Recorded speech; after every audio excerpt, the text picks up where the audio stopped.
Well, hi, I'm today's host, Scott Schober, here at NYIT in New York City, here for Ask the CISO interview, and it's sponsored by Fortinet. And I am here with Christopher Porter, CISO at Fannie Mae. So welcome to the podcast here, and look forward to a nice little discussion here.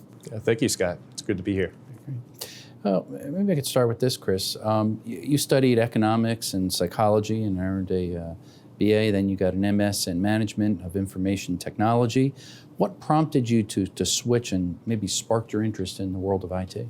I found at least that the background of having an economics and psychology degree has actually been very good as a CISO. It helps with decision making. It helps you think about, almost like game theory, think about what a bad guy will be doing and where they're coming from and where they attack. But the reason I got back into technology is I took a trip out to California to visit a friend of mine.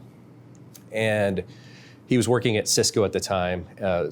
We went to high school together. I helped show. I felt like I had taught him how to use a computer in high school, and that's an exaggeration. But there was a time where I was way ahead. And when I went out there and visited him, I realized, one, he was making a lot more money than I was. And he was doing a lot cooler things than I was at the time. I was doing military privatization work, which was going around and checking to see whether or not the sewer system on an Air Force base could be privatized, and the really exciting stuff, right? Cutting edge. Cutting edge, exactly. And so this was something that really triggered me into, hey, I'm good with computers. I've been using them my whole life. I never really thought that I could have a job in IT. Like when I was growing up, the guy who had a job in IT was the person working at the computer repair shop. And it didn't really dawn on me until a little bit later that, hey, yeah, I could absolutely have a career in something like this. But I'd always had interest and had used them and was just good at it in general. And so when I made that trip out there, when I came back, I immediately got a job working as a help desk person at a law firm in DC, Steptoe & Johnson, and got a chance to work on lots of different sort of activities there. But I got into security there as well. There was a network engineer that's kind of introduced me to firewalls, and he showed me how they operate and those kinds of things. So I kind of fell in love with it at that point and really gained a lot of interest. Moved down to Louisiana, worked as a sort of network admin down there, user support specialist, as a jack of all trades kind of role. And so I spent a lot of time just reading up on security. And that's when I came back and to the DC area from Louisiana and got a job working for a company called TrueSecure, which is all they did was security work and going out to different companies, working with them to understand what their security posture was like, helping them get better at security. And this was before they really had any true compliance programs, before PCI, before a lot of those kinds of things. So I guess at really a young age, you were playing, hacking with computers, and had a nice diverse background that really brought you. And I guess that skill set that you've acquired over years in different companies helps you be a more effective CISO, I guess. Oh, absolutely. I'm very fortunate that, my parents had the means to buy a computer when I was pretty young. My dad was going to night school at the time. He was the first person in our family to graduate from college. And so I got a chance to see, have a computer in the house that I can mess around with. And unfortunately, there are times where I ruined his homework. So it wasn't the case of where the dog ate his homework. It was his son really deleted everything off of the computer because I was just goofing around with it, trying to learn. Yeah, that's good. And I think it helps all the viewers and listeners appreciate that if you're passionate about something and you do it becomes a hobby, it can be a career, and you can do very well and work your way up. So absolutely. I mean, it's so different today. I mean, back then, computers were a hobby. Yeah. These days, you could barely survive without one, right? Everybody has one. Yeah. Now, did you go to Verizon by way of acquisition? You mentioned before TrueSecure and CyberTrust then, and what was that like? Yeah, I did. So TrueSecure was a pretty small company in Herndon, Virginia. I want to say about a year after I joined, they merged with two other security companies. It was Be Trusted and Ubezin. Be Trusted was a Australian security company. Ubezin was a Belgium-based security company. And so when those two companies, or three companies, merged together, they formed CyberTrust. It's the Voltron sort of reference, but they formed CyberTrust.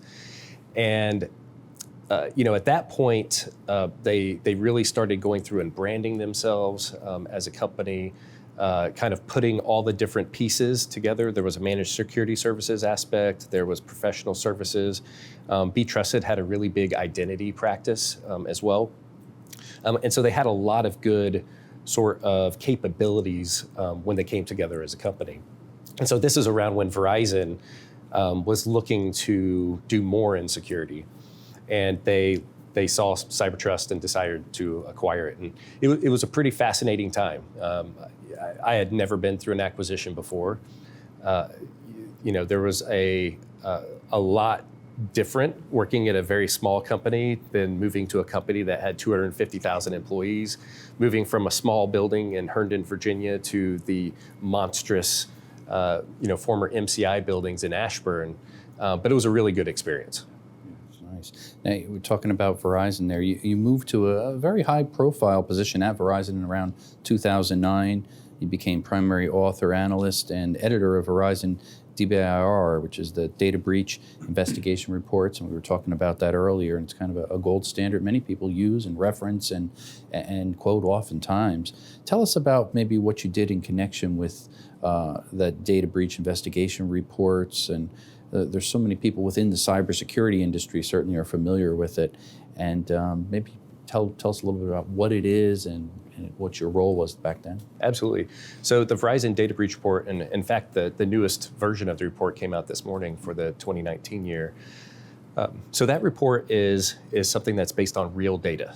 A lot of security decisions have always been made on gut or best practices, but there hasn't really been a lot of real data to kind of back up some of the recommendations we make.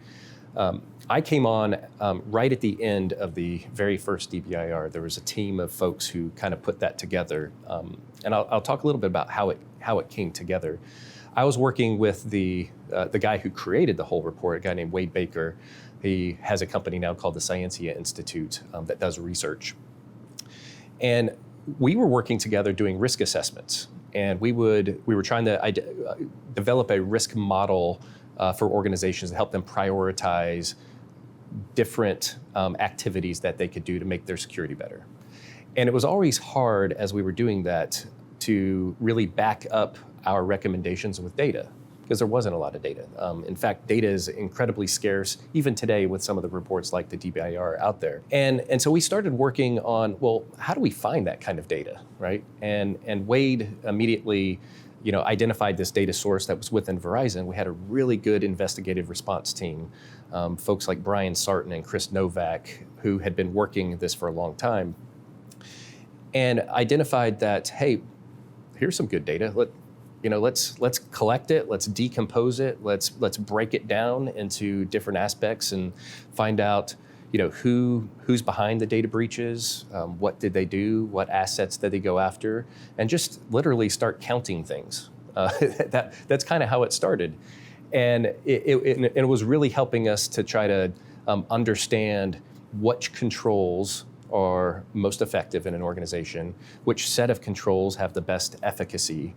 And as a researcher at the time, that was sort of the holy grail of security. In fact, today, I think it still is. People still searching for it, right? And I think it's something that really provides a lot of value to people that are out there. And so after the first report came out and I joined the team, one of the things that I did is I helped Wade build out this framework to help analyze the data. It's called VERIS, the VERIS framework, which stands for Vocabulary for Event Recording and Incident Sharing. And essentially, this is the backbone of the report. It's a framework that helps you break down all of those cybersecurity incidents, do it in a standard, repeatable way, so that other people can do it, and they could also add data into the investigative response. This is where the Secret Service joined, the Verizon team in adding data. And now I think they have over 60 to 70 partners who are contributing data to the report. And it's not just data breaches now, it's all sorts of cyber incidents. And I think that Veris framework really helped bring a very standard methodology to that report. And people really value that report. It has, phenomenal data in it. I jokingly say that, it's the day that the DBIR comes out is almost like Christmas morning for security professionals. They hear about it's going to come out the next day, and then you get up the next morning, you unwrap it so that you can kind of find some insights in the report. And it was one of the best teams that I've ever worked on. Just a team of all-stars, and Wade Baker, Jay Jacobs, Bob Brutus, Dave Highlander, Mark Spittler, just some really phenomenal people that were a part of that report when I was there.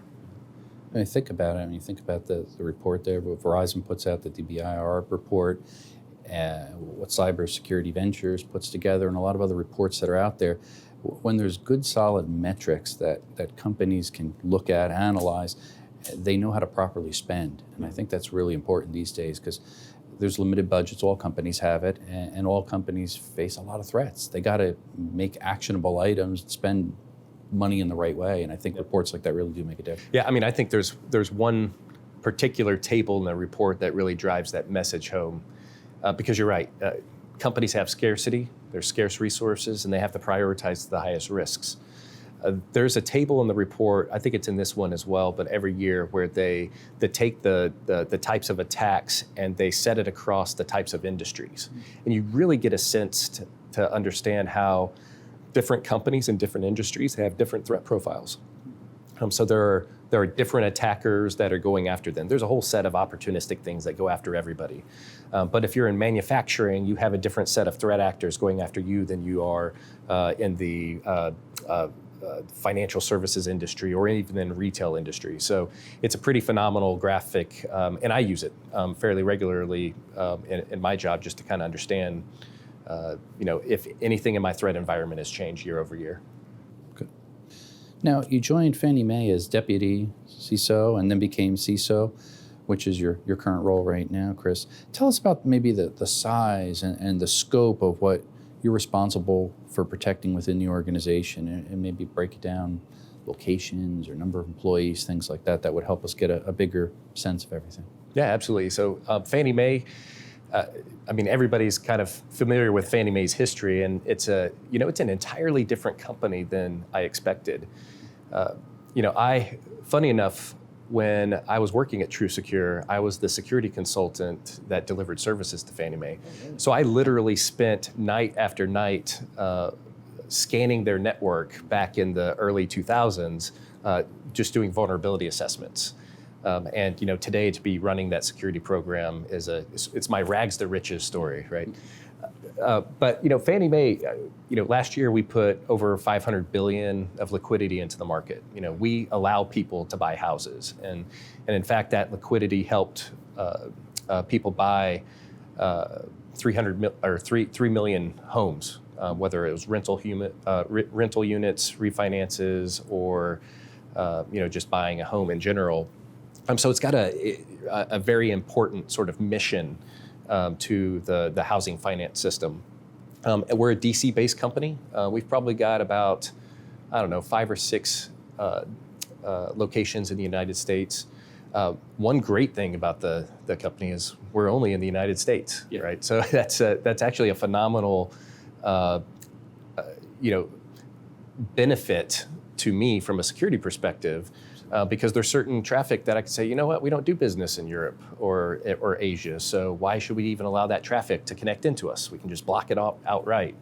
And, obviously the bad guys can compromise something in the United States, but, there's a signal to noise issue there that, we kind of remove altogether. My team's about 250 total. I have the whole host of security functions that you would normally see, but I also have access management. A lot of CISOs don't have that. A lot of times that might be over in the IT area, and that's probably my largest function across the organization. But it's a great company. I've really enjoyed it. There's a great team of leaders there. I feel like I've got a really good team working for me as well as world class. Good stuff.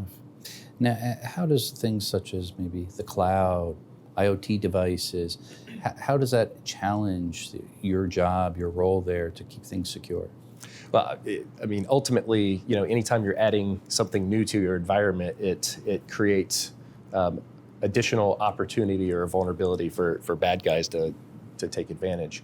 In general, if you practice good hygiene, then you're gonna reduce most of your risk. The big thing with Internet of Things devices is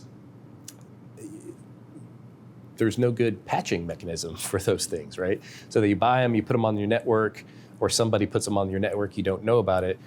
I think a lot of companies already have a problem with asset management in general. It's one of the biggest issues, especially in large organizations, is knowing what assets are on your network in order to manage them and effectively patch them and those kinds of things.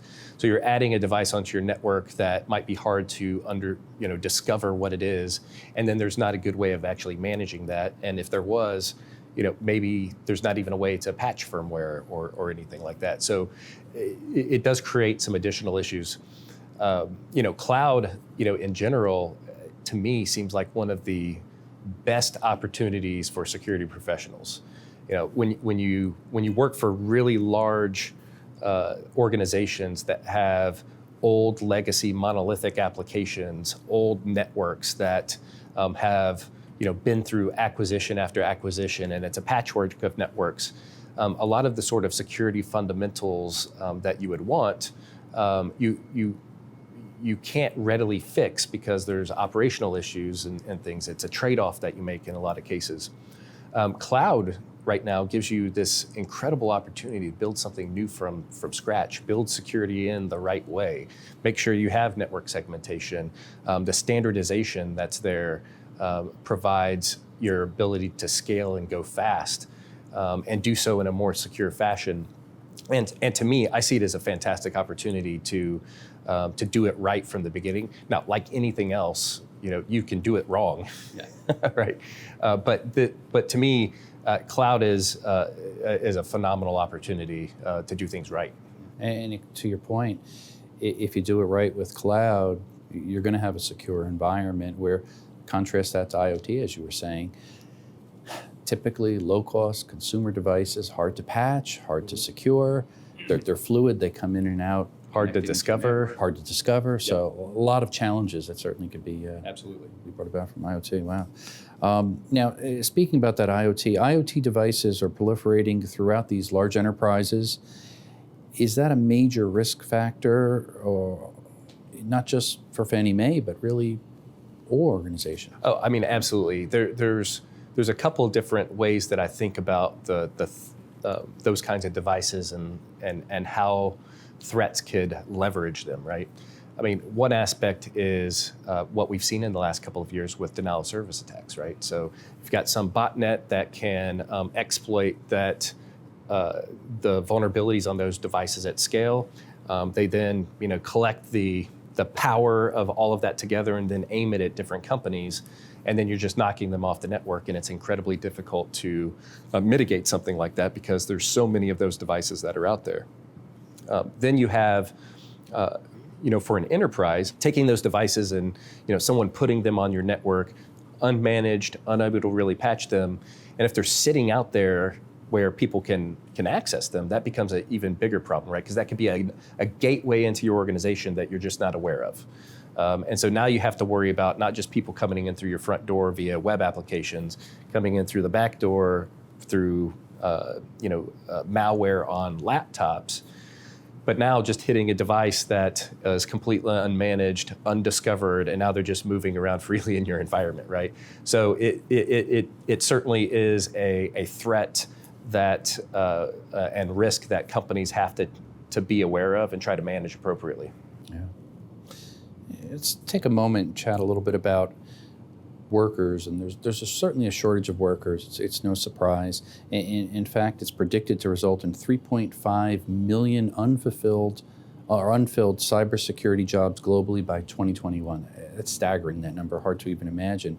That's according to Cybersecurity Ventures, and that's up from 1 million positions in 2014. So how challenging is it, maybe from your perspective, Chris, for recruiting and retaining cybersecurity personnel in this crazy climate?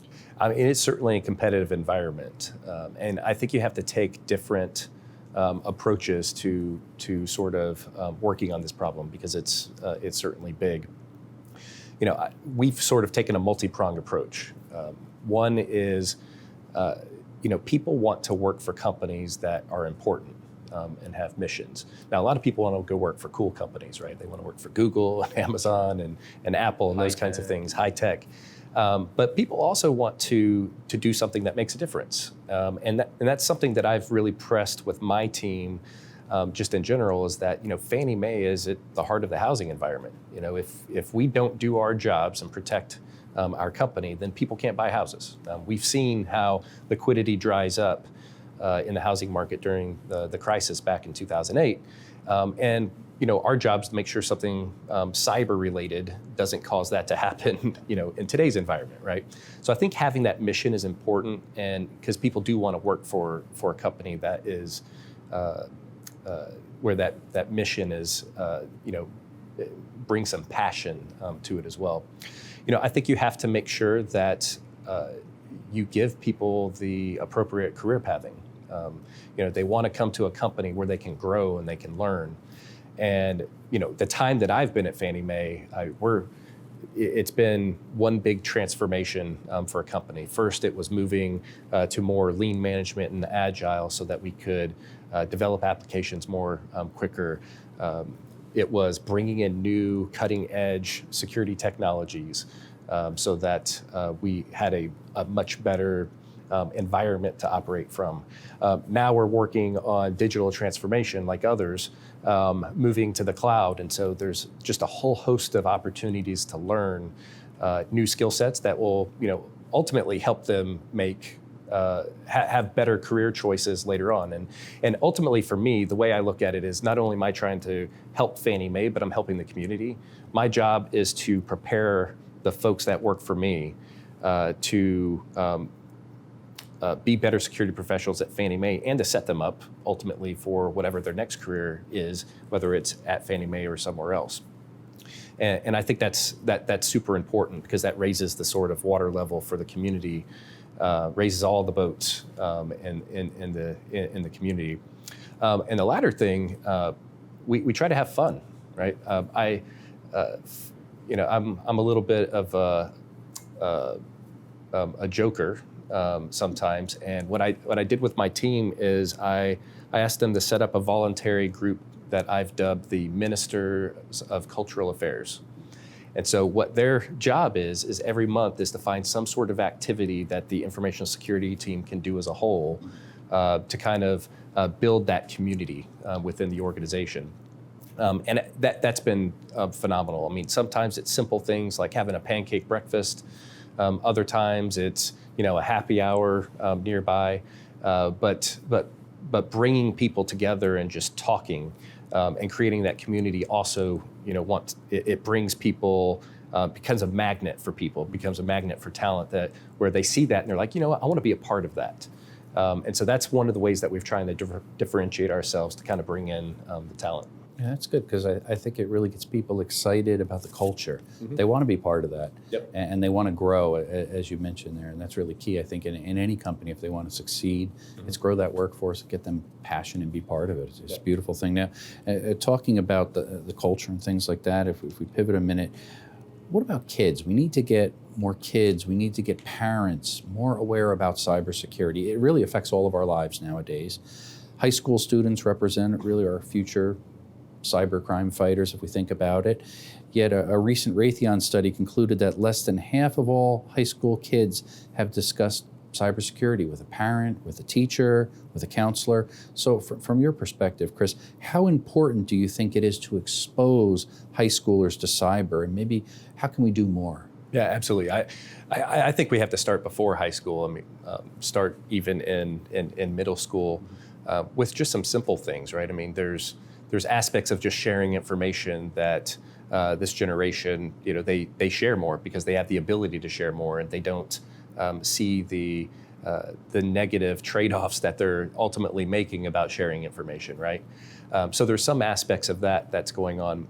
I can't remember, there was a study also that I read recently, or in the last year or so, that showed that if you teach people better cybersecurity education about their personal life, then they bring that back to the office, back to the workplace. And I've tried to do that with my organization as well, where we're bringing in speakers that aren't just talking about how to discover a phishing email as it comes in the organization, but we brought in somebody that would talk about how to protect your children. There's a woman named Alicia Kozakovich, who back in the early 2000s, I believe, was online in a chat room, and somebody who was much older chatted her up, and then they went and kidnapped her. And she was very fortunate that they were able to find her and get her away from that person. But we brought her in to tell her story to our people, so that the parents at our organization could take that information back home and have that conversation with kids, and even share the video with them of her sort of journey that she went through. So I think that's an important aspect.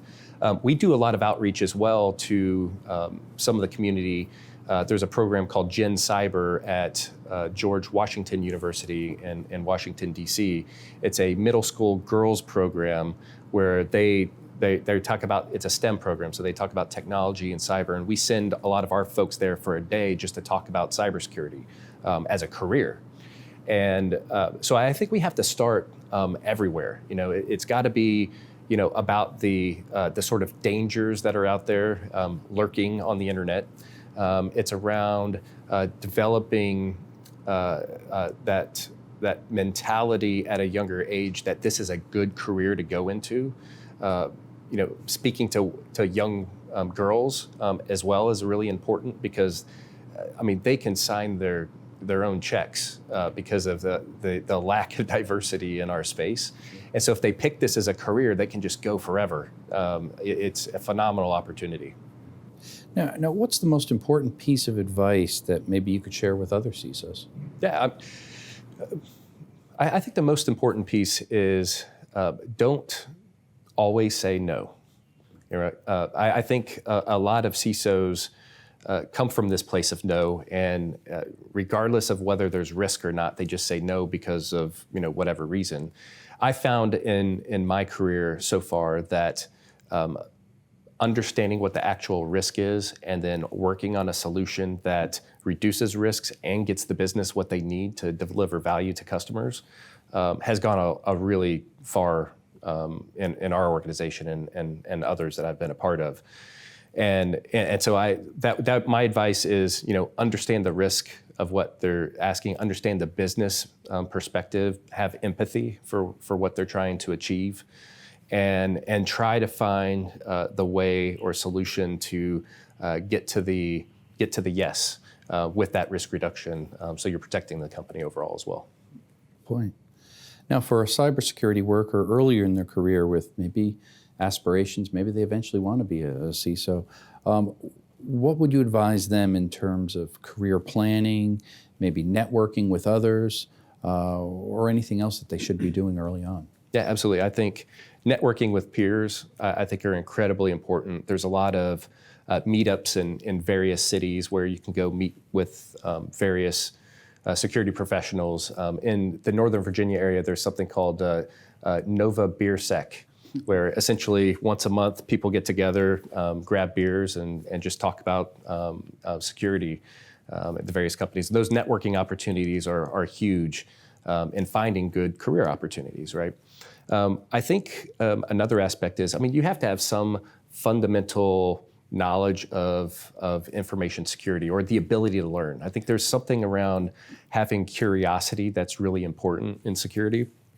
I call it sometimes the thread pullers They see a thread and they just keep pulling it and they keep pulling it until they get to the answer kind of thing. And you almost need to have that mentality in cybersecurity, because it's a lot of times you have to continue pulling that forever to understand what the real problem is. So that sort of mentality, I think, is kind of important.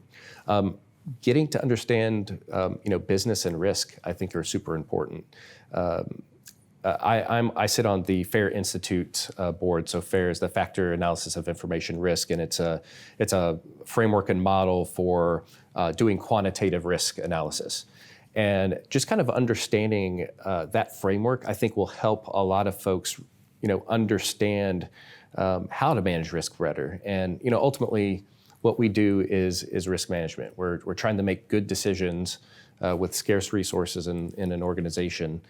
So having that sort of foundation in risk and understanding risk, I think, is super helpful for somebody who's trying to get into this career. Yeah, excellent. Great advice there. Well, thank you so much for taking the time, and enjoyed talking with you there. Thank you. Thank you. And this Ask CISO series is sponsored by Fortinet. Thanks again for joining us. Thank you.